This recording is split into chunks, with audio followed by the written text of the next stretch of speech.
enfermidade diverticular. Eu sou a Maísa e vou começar o trabalho. O que é uma enfermidade diverticular? Uma enfermidade diverticular vai ser a formação de divertículos na região intestinal. E o que são esses divertículos?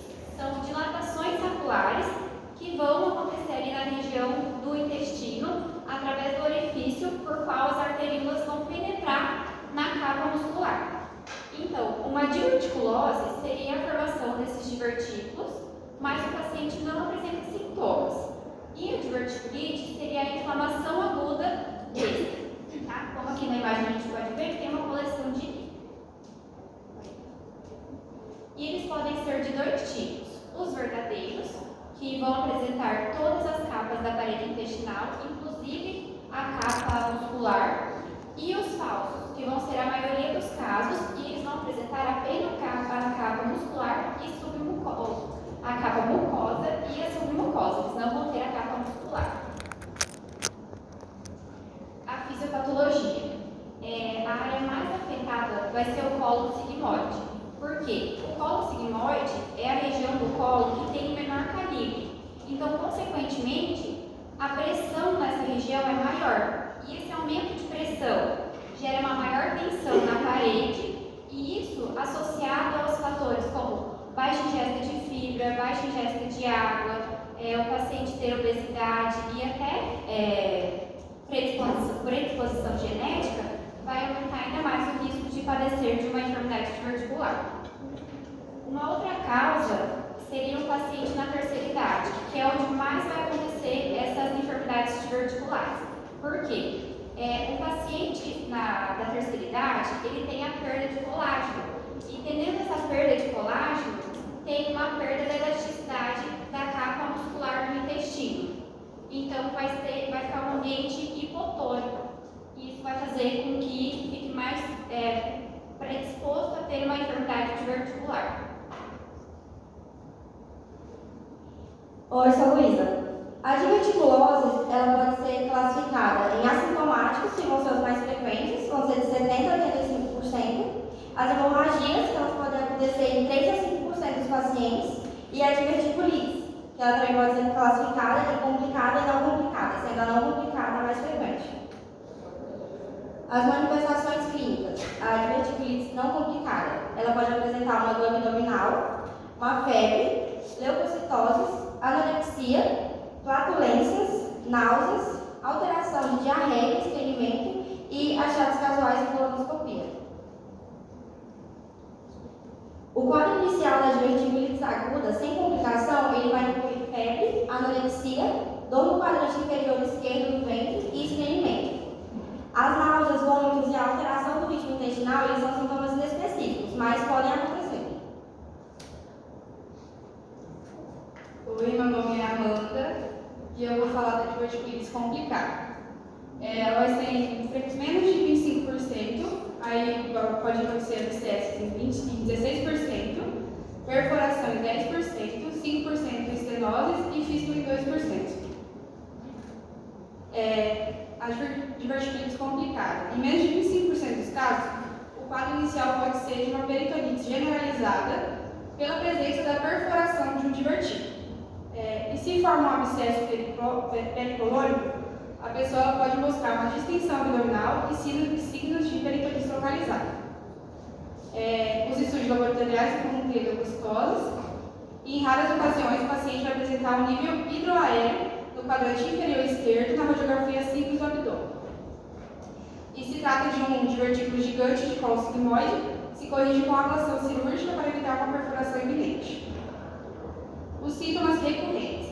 Em 10% vai aparecer quando a extirpação cirúrgica foi insuficiente nos enfermos e aparecem os sintomas abdominais depois da ressecção cirúrgica da enfermidade vestibular. A retenção de um segmento de colo recto-sigmoide enfermo gera uma incidência dupla de recidivas. A presença do colo irritável também pode resultar em recidivas sintomáticas. E as pessoas submetidas à ressecção cirúrgica por suposta diverticulite e sintomas de cólicos abdominais, defecações irregulares com expulsão de fezes blandas consistentes com colo irritável têm resultados funcionais mais insatisfatórios.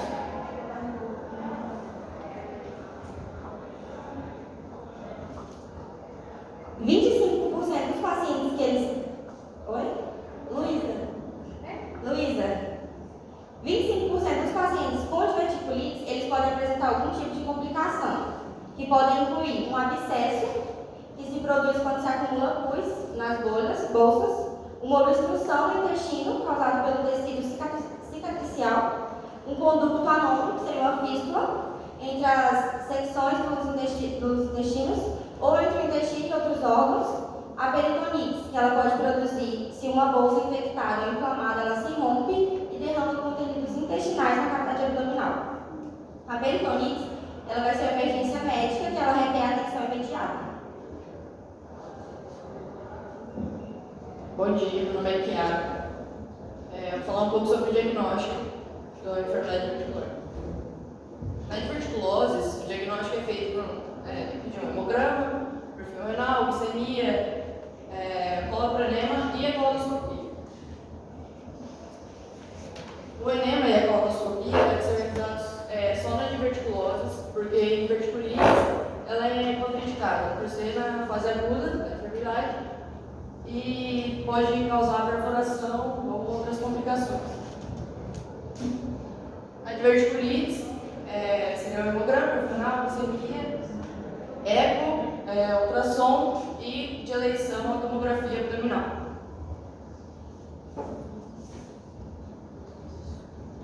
Bom dia, meu nome é Gabriela e vou continuar falando sobre o diagnóstico.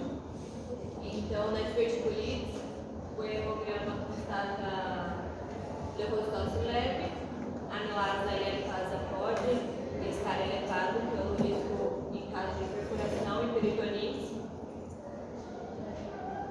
No TC, a gente pode observar engrossamento da parede do colo e do divertículo, aumento da densidade com trabeculação de graça, aumento do tamanho de adenopatias, inflamação pericecal com ou sem abscesso intramural e existência de burbujas aéreas extraluminais. Na ultrassonografia, a gente evalua o espessamento do colo e também visualiza coleções intraperitoneais. Então, a gente só realiza colonoscopia depois de 4 a 6 semanas, depois da recuperação do paciente, porque por causa do risco de perfuração. E também é importante evaluar os riscos os signos de comprometimento do aparato urinário, como tissúria, fecalúria e hematúria.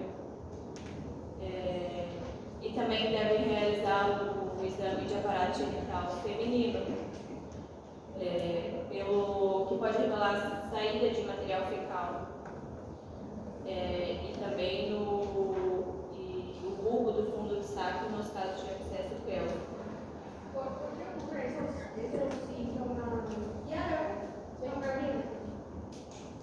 ¿Qué sospechamos cuando tenés salida de materia fecal por la vagina? ¿Qué sospechas? ¿Qué complicación? Fístula. Exacto. Sí, perfecto.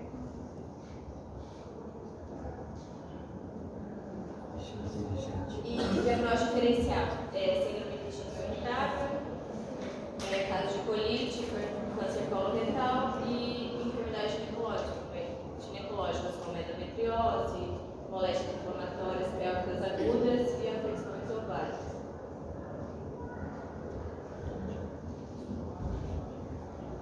Bom dia, eu sou a Daniela e vou falar sobre o tratamento.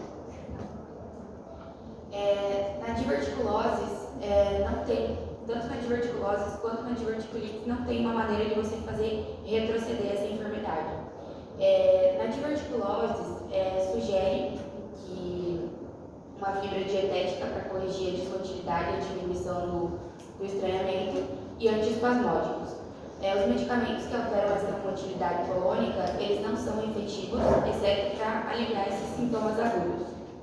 Evitar ingerir semilhas não tem uma base científica ainda para prevenir os episódios de diverticulite, então não tem uma indicação para restringir eles da dieta. Na diverticulose ainda, se a inflamação ocorre com muita frequência, pode acabar ocasionando fístulas ou o estreitamento do intestino. Então, é necessário realizar a cirurgia, que seria a sigmoidectomia. Na diverticulites aguda.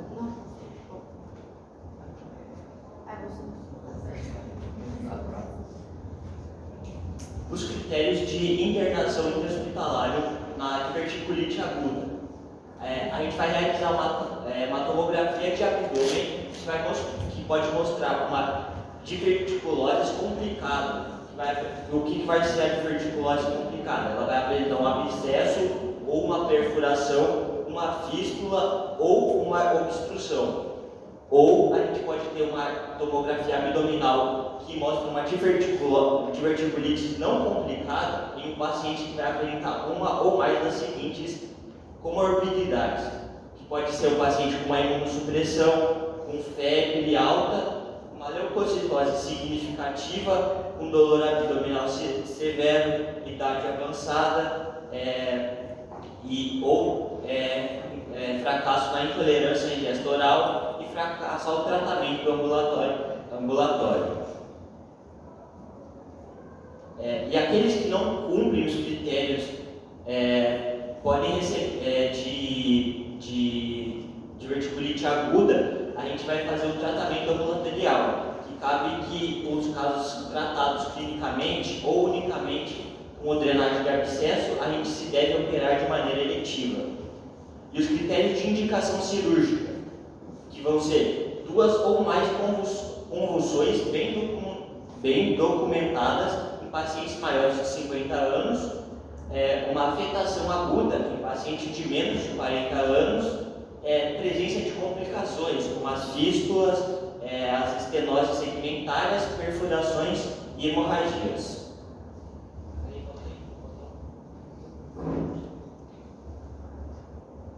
E vai ter também pacientes imunodeprimidos e a incapacidade de excluir o câncer também, vai ser uma das opções. Os casos selecionados para tratamento ambulatorial devem ter uma dieta limitada em fibras e a gente vai poder usar antibiótico durante 7 a 10 dias. E a antibiótico terapia deve ser recomendar a cobertura contra bactérias gram-negativas e anaeróbias.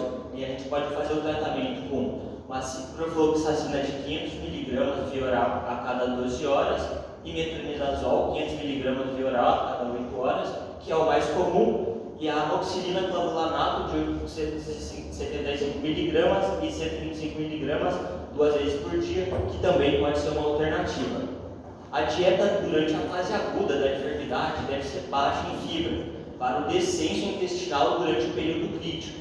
E depois que o quadro agudo já esteja melhorado, se deve instaurar uma dieta rica em fibra e laxantes que fomentem a formação de bolos fecais.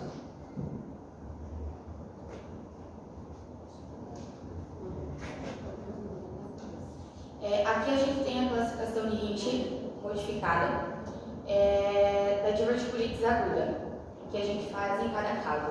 O 0 é a diverticulite clinicamente moderada, o tratamento ele vai ser conservador, que é a dieta, tratamento com antibiótico. O 1A é a inflamação pericólica limitada, sem abscessos, o tratamento também vai ser conservador. 1B, inflamação pericólica limitada com abscesso. Nesse tratamento vai ser conservador e a drenagem percutânea desse abscesso. O 2, abscesso pélvico, retroperitoneal ou à distância, conservador com drenagem percutânea. O 3, peritonite generalizada, sem a comunicação com a luz intestinal. Isso já vai precisar de uma cirurgia de urgência, que é a colectomia. O 4 é uma peritonite fecalóide, comunicação livre com a luz intestinal, também uma cirurgia de urgência, que é a colectomia. Bom dia, meu nome é Juliana e eu vou falar sobre o divertículo de Merkel. O divertículo de Merkel é uma das anomalias congênitas mais comuns, que que tem. Ela se trata basicamente de uma alteração ainda durante o embaraço, que é mal formada, que é entre a união do intestino delgado e o cordão umbilical. Entre eles se forma, pela malformação, se forma uma pequena bolsa no intestino delgado que recebe o nome de divertículo de Merkel. Ela é mais comum no trato intestinal, ela ocorre apenas em 2% da população. E dentro desses 2% da população, apenas 4% desenvolvem os sintomas. E a grande maioria dos sintomas não vão ser os sintomas reais, na verdade, é como se fosse uma complicação dela. Muitas pessoas podem ter ela e não saber, apenas descobrir, e apenas 4% das pessoas que têm dentro desses 2% descobrem por causa de uma complicação que é dada. As principais complicações que ela pode ter é a diverticulite, um sangrado, pode vir com uma obstrução intestinal ou até uma perfuração. A taxa de complicação mais frequente é antes dos 2 anos de idade, e em crianças e em adultos até os 20 anos. E depois dos 40 anos, geralmente não se vê. Acho que é quase zero. É basicamente zero a taxa de complicação. O divertículo de Merkel, ele é um divertículo verdadeiro e consta com todas as capas do intestino. 60% desses divertículos, do tecido ectópico, eles podem ser gástricos ou pancreáticos. Um exemplo, se ele for do tecido gástrico, ele pode induzir a criação do próprio suco gástrico dentro da bolsa. Normalmente ele vem do desarrollo embrionário, do conduto onfalocélico, que se obliga entre a 8ª e a 10ª semana de gestação. A clínica dele é basicamente assintomática, aí deve se considerar em qualquer paciente que tiver um mal-estar abdominal, seja náusea, vômito ou até uma retroagia. O desenvolvimento dos sintomas geralmente obedece ao desenvolvimento das complicações, que podem ser praticamente a diverticulite, a hemorragia, uma obstrução intestinal ou uma perfuração. A diverticulite, ela tem a mais alta taxa de acontecer em 28% dos pacientes que têm divertículo de Merkel e sintomáticos, que se acompanha de uma síndrome clínica impossível de diferenciar de uma apendicite aguda. Tanto que em muitos casos, às vezes, entram para a cirurgia como uma apendicite aguda, e ao fazer a cirurgia se descobre que não se tratava de uma apendicite aguda, mas sim de divertículo de Merkel. O diagnóstico, na maioria dos casos, ele pode ser incidental. Se a pessoa vai fazer, às vezes ela tem que fazer um exame de imagem para alguma coisa, acaba se descobrindo que ela tem um divertículo de Merkel. Durante uma endoscopia também pode se ver, e durante uma investigação cirúrgica, por exemplo, como na cirurgia de apendicite aguda. Os diagnósticos diferenciais que ela pode ser: o inflamatório principalmente a apendicite aguda, mas também pode ser acompanhado de alterações gastrointestinais e patologias ginecológicas, principalmente. Nas hemorragias, ela pode ser infecciosa e com uma neoplasia. E obstrução pode ser por uma obstrução de bridas, um milho ou até mesmo um tumor. O tratamento, o manejo do divertículo de Merkel é pela diverticulotomia. Geralmente se trata de uma ressecção do divertículo e se realiza uma ressecção ileocecal quando a base está muito inflamada, quando se tem uma perfuração, a hemorragia por uma úlcera nessa região, e se ela for muito ancha mais acima de 2 centímetros. A ressecção profilática do divertículo de Merkel, ela não se realiza, tanto que às vezes ela pode ser diagnosticada. Se não tiver uma complicação, não é feita. Aqui tem basicamente a diverticulotomia, que se trata da ressecção dela,